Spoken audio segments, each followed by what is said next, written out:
Exactamente. Y mira, para muestra un botón, veamos por favor, señor director, el apoyo que tenemos desde La Legua, así le pusimos, que da cuenta de la situación. Escuchemos parte del ambiente que se registró al interior de la población. Sí, Dani, no te acerques. Están muertos los dos.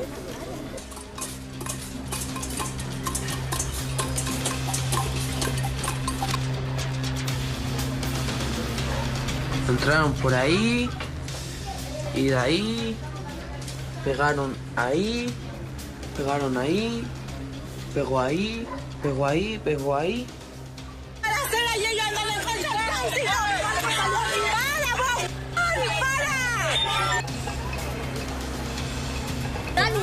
Sí, Dani, no te acerques. Balas locas, barricadas, cacerolazos por parte de los vecinos que están cansados de la delincuencia. Fue una jornada atípica para una noche de toque de queda. Eso es lo que hay que decir, una noche de toque de queda marcada por la violencia. Este es el reportaje que preparamos en esa jornada de extrema violencia en el sector sur de la capital.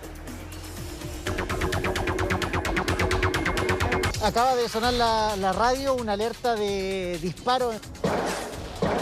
Estamos muy cerca de este sector para ir a ver qué es lo que pasa.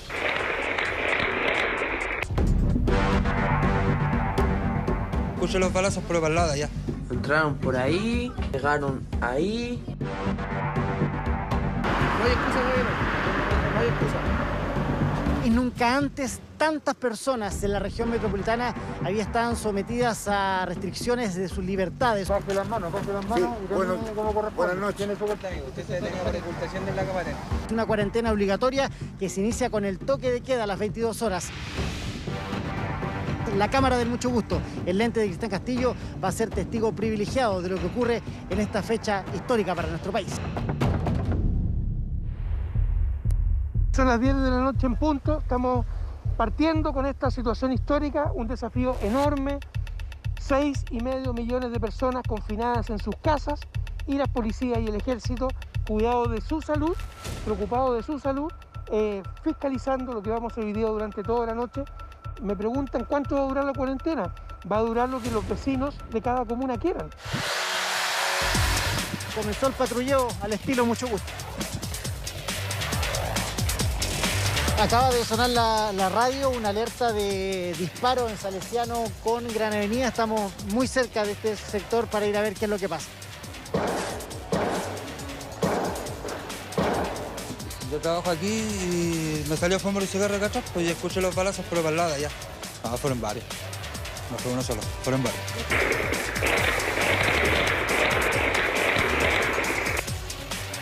Le vamos a pasar los elementos de protección personal. Santa Rosa con el Arcón, a mi espalda el ingreso de La Legua y al fondo se puede apreciar algunas barricadas. 20 Oscar de Comando Control. Durante la noche también se escucharon algunos balazos en este sector que se explican por un ajuste de cuenta que ocurrió en la comuna de La Pintana. Directo 20 Oscar, se está alertando de 3 kilos, se va a trasladar al sector de Palo Estado. Porque están tirando piedra ahí en la esquina. Estamos 44 por 1. Solamente al interior de La Legua ahora hay dispositivos que son blindados.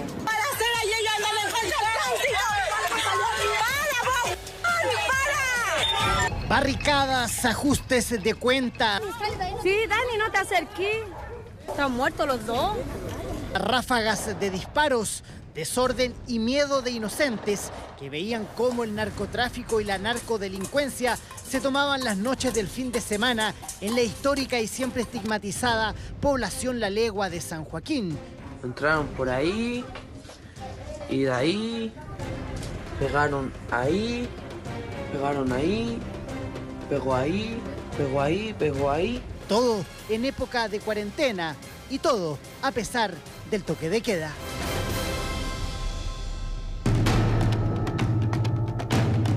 El camino que está allá, está con un funcionario de policía ahí. Baje las manos, sí, y bueno, como corresponde. buenas noches. ¿Tiene su carnet de identidad? No, vengo recién saliendo de Santiago 1. Me dijeron que si me paraba Carabinero, investigaciones, y tenía que decir... ¿Tiene alguna credencial o algo? No, no me dieron nada. Allá en el carro. Claro. El carro no.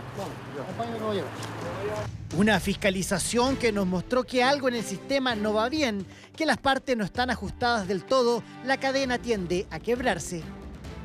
Nos topamos con al menos 2 reos liberados minutos antes del toque de queda, sin documentos, sin salvoconductos, solo a su suerte. 10 para las 10 lo liberaron. Sí. Sin carnet, sin nada. No, y lo sacaron a las 7 de la mañana a juzgado. Sin carnet, sin salvoconducto, sin nada. Nada, si no nos dan nada, no quisieron dar un... Yo pregunté si le iban a dar un salvoconducto, algo de andar en la calle, y dijeron que no, que cualquier cosa que Carabinero Investigaciones lo detenía, teníamos que decirle que se comuniquen a Gendarmería y ellos dan el visto que veníamos salientes de acá.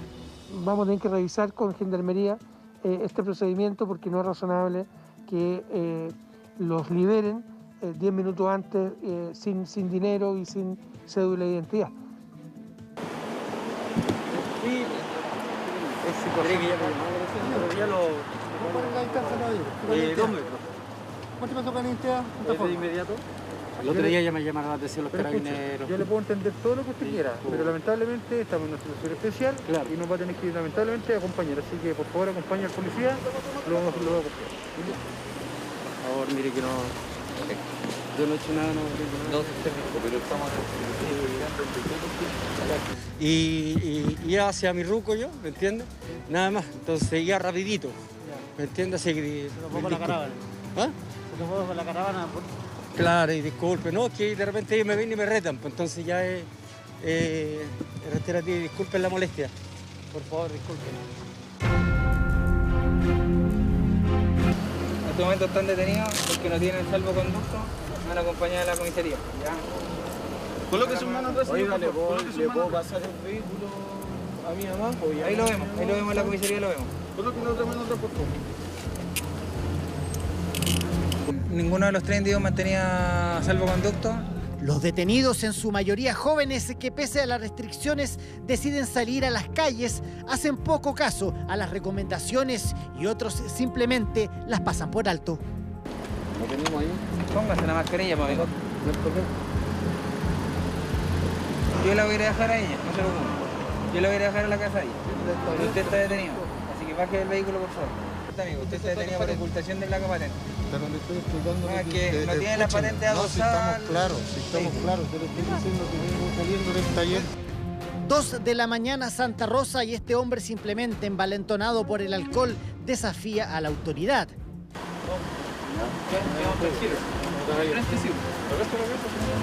A ver, caballero.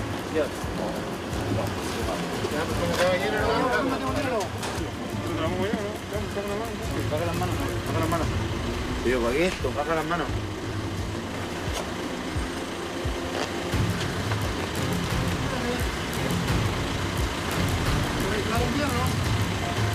Sí. Sin mascarilla, sin salvoconducto, sin temor a ser detenido. Tercera.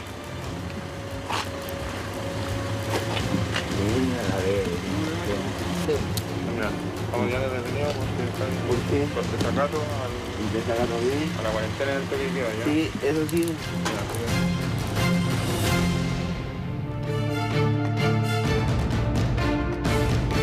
Un recorrido de 2 noches con carabineros y la PDI que nos mostró una cara de Santiago que en su mayoría acata las restricciones. Son más los que deciden no salir, pero este fin de semana la excepción vino de la mano de la violencia, una que no se deja controlar ni en tiempos de pandemia.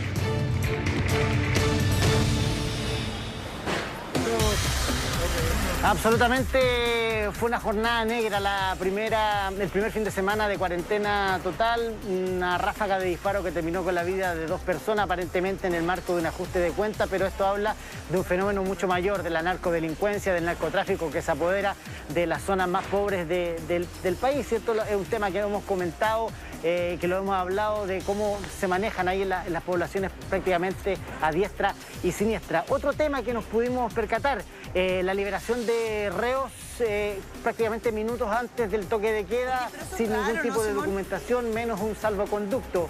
Es rarísimo, y fíjate que fueron, por lo menos nosotros en cámara logramos tomar a 2. Estábamos justo con el intendente, tampoco le cabía explicación y claro, tampoco pueden ser detenidos porque efectivamente se llamó a Gendarmería, se les notifica, se los corrobora con la cédula de identidad, con el número, ¿cierto?, con el RUT, y efectivamente estaban en esa situación. Es muy, pero muy extraño que se haga eso prácticamente minutos antes del toque de queda. Estábamos comentando eso aquí porque nos acompaña también el alcalde de la Florida, que está muy bien evaluado por lo demás. Sí, y estábamos comentando respecto de esta situación, que es extraño, ¿cierto? Primero, que los manden solos caminando por la calle y sin ningún documento que lo acredite. Rodolfo, buenos días. Buenos días, bienvenido. Buenos días, muchas gracias. Bueno, no sería raro que veamos estas cosas que solo pasan en Chile. Probablemente en el apuro de liberar personas detenidas para evitar la pandemia dentro de las cárceles, se pueden haber cometido una parte importante de errores. Pero lo que es relevante de esto, lo decía Simón en la nota, felicitaciones a Simón.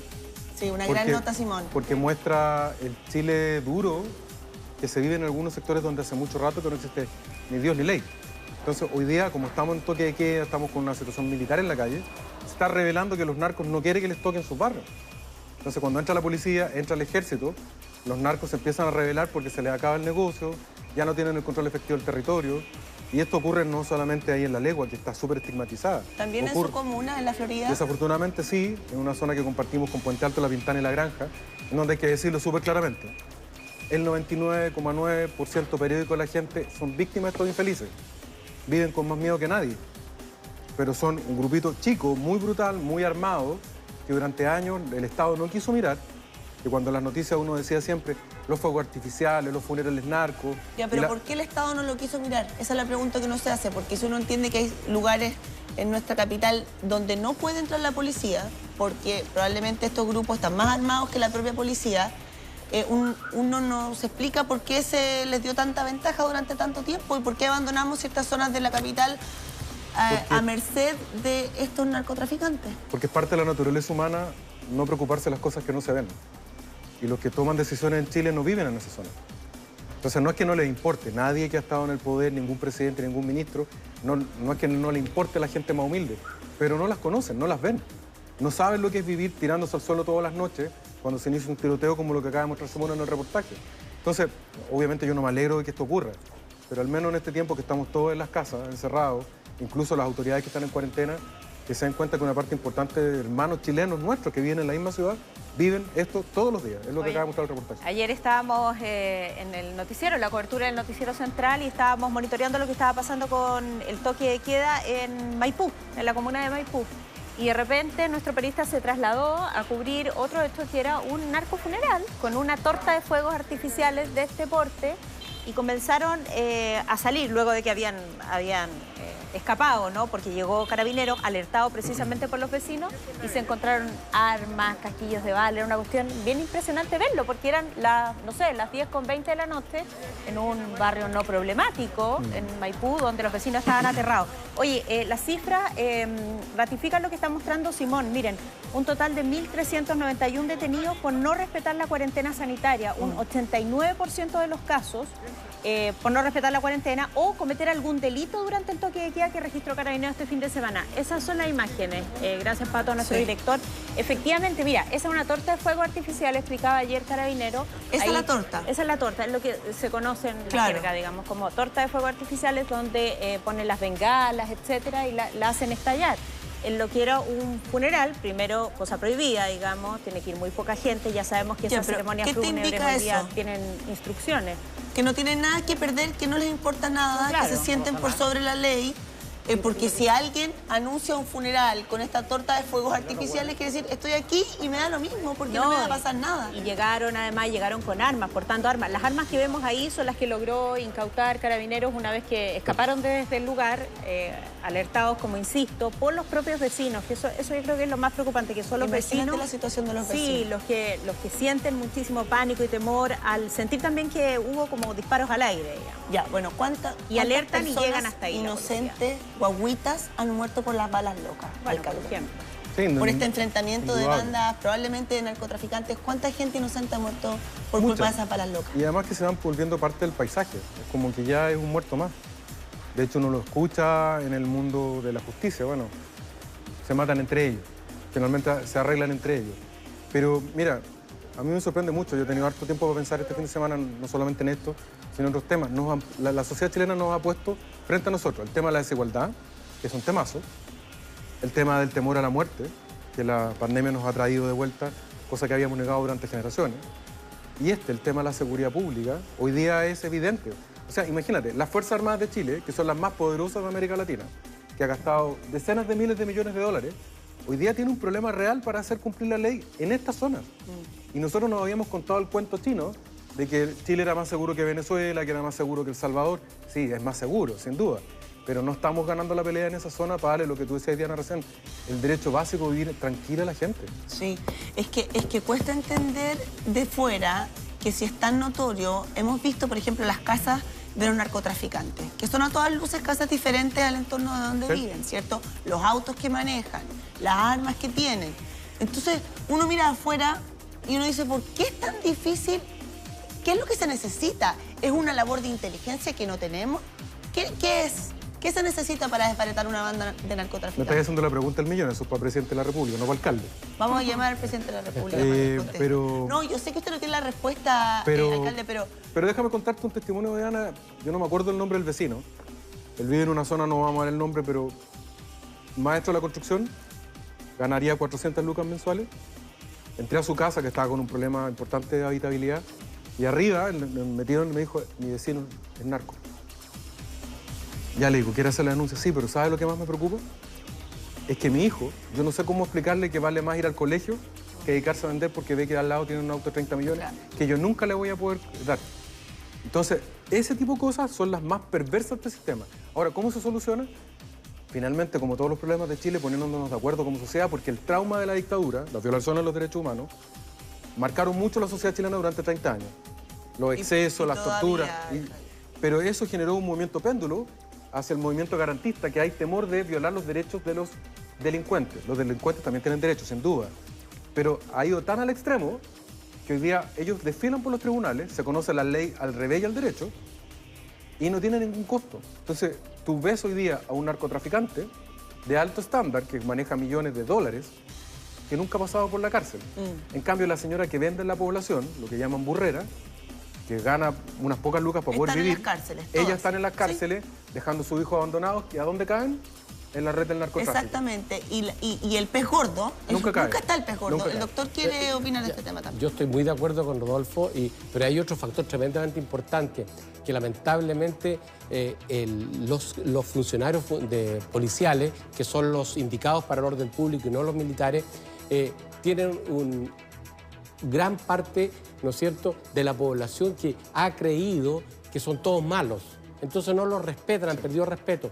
Y lamentablemente yo conozco esto porque tengo un familiar funcionario de Carabineros y tengo la esposa de una funcionaria que trabaja conmigo en el hospital, que también es carabinero, y yo los escucho, los siento y converso con ellos con alguna facilidad, ¿no es cierto?, en que realmente tienen las armas que tienen, no se comparan en absoluto con las armas que tienen los narcotraficantes. Están en desigualdad de condiciones. Desigualdad increíble. Entonces, por una parte, van a una población y gran parte de la población defiende a los narcotraficantes, defiende a los delincuentes. Y por otro lado, no tiene las armas suficientes. Y tercero, no tiene un funcionamiento, yo no soy experto, pero parece ser que nadie se da cuenta de lo que dice usted, de las grandes casas, los grandes autos, de dónde sale ese dinero. Si hubiese una inteligencia de seguir la ruta del dinero, yo creo que a lo mejor estaríamos las cosas un poquito más claras.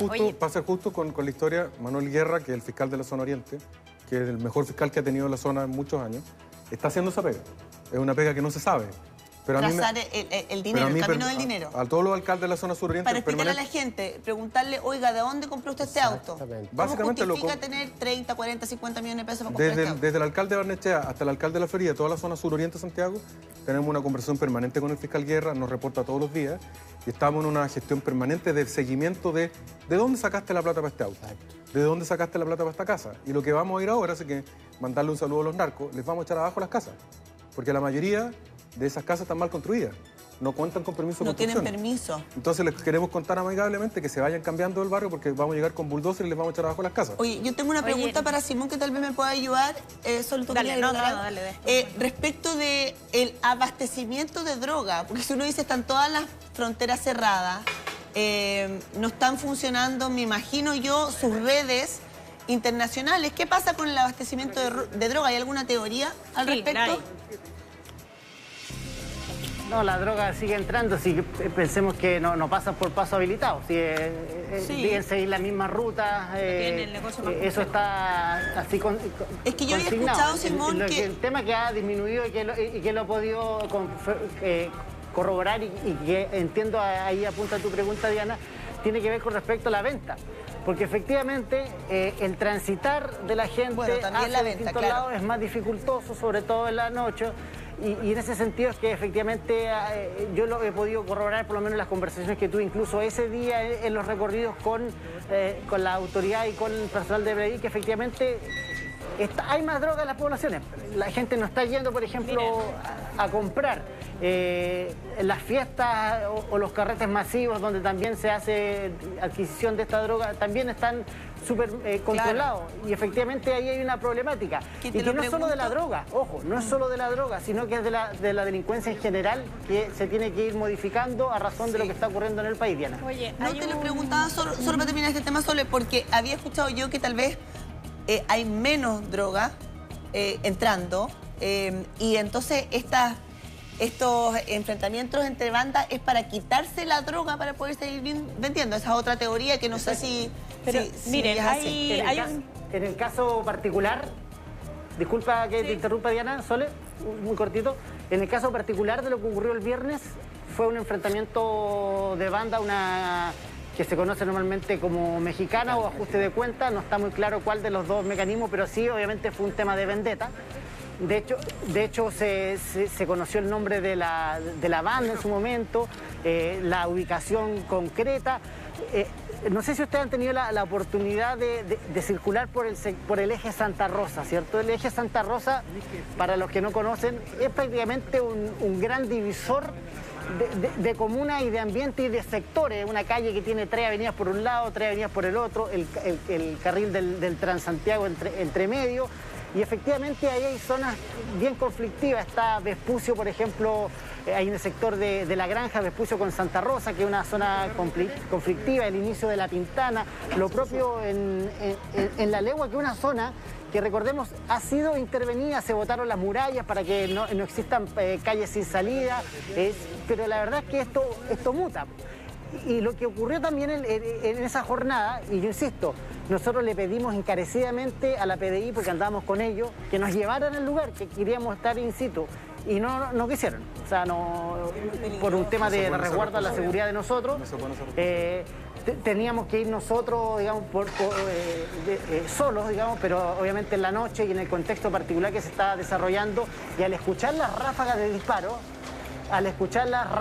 disparo, uno dice, bueno, acá efectivamente la situación es mucho más seria de lo que uno cree. Acá no son escopetas, sino que estamos hablando de armamento derechamente de guerra. Mira, escuchemos un ambiente para que se pueda visualizar lo que ocurrió en esa noche.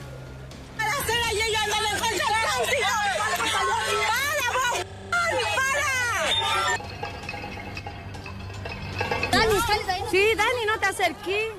Están muertos los dos.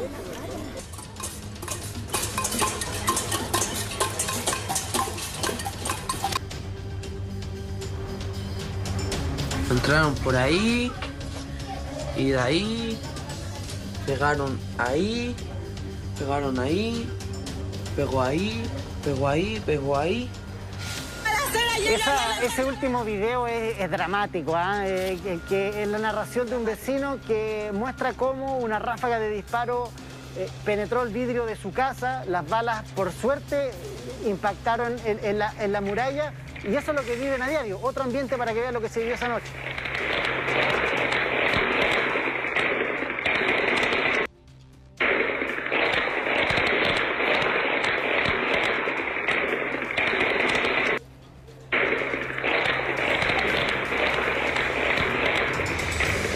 esos no son petardos, no son una pistolita al aire. Es armamento de grueso calibre. Acá uno decía, bueno, se pueden confundir con fuegos artificiales. No, los fuegos artificiales dejan una señal visual y es muy fácil detectarlo. Acá son metralletas de grueso calibre, estamos hablando de armamento de guerra, no es un armamento que se pueda comprar ahí en una armería establecida. Esto es armamento que seguramente llega por tráfico, llega por lugares mal habidos. Y estamos hablando que en poblaciones como esta, no tan solo, me escribió recién vía Twitter una persona, lo quiero leer porque me llamó poderosamente la atención. Mira, me escribe recién por Twitter, lo voy a revisar si me dan un segundito acá. Me dice, se llama Nick Salvatierra, me dice, todo es verdad. Lamentablemente aquí, por ejemplo, en el Castillo, balacera todos los días, fiesta todos los días, 0 carabineros, 0 PRI, 0 militares. Y eso se ratifica en el recorrido que hizo al otro día. Nosotros estuvimos el viernes con la PDI y el día sábado también hubo un equipo del Mucho Gusto recorriendo también esa zona, en la 50 comisaría de San Joaquín, y efectivamente a la legua no entra cualquier carro policial. Eso es así, y quien no lo quiera ver es un ciego. O sea, hay poblaciones en Chile en donde la policía no entra, y si entra solo con carros blindados. Sí. Esa es la realidad. O sea, no hay ninguna opción de ingresar, menos en un contexto de noche, de protesta, de fogata, de manifestación, en donde los vecinos también clamaban a través del caceroleo la presencia policial, que a veces es tan esquiva en estos lugares, Sole.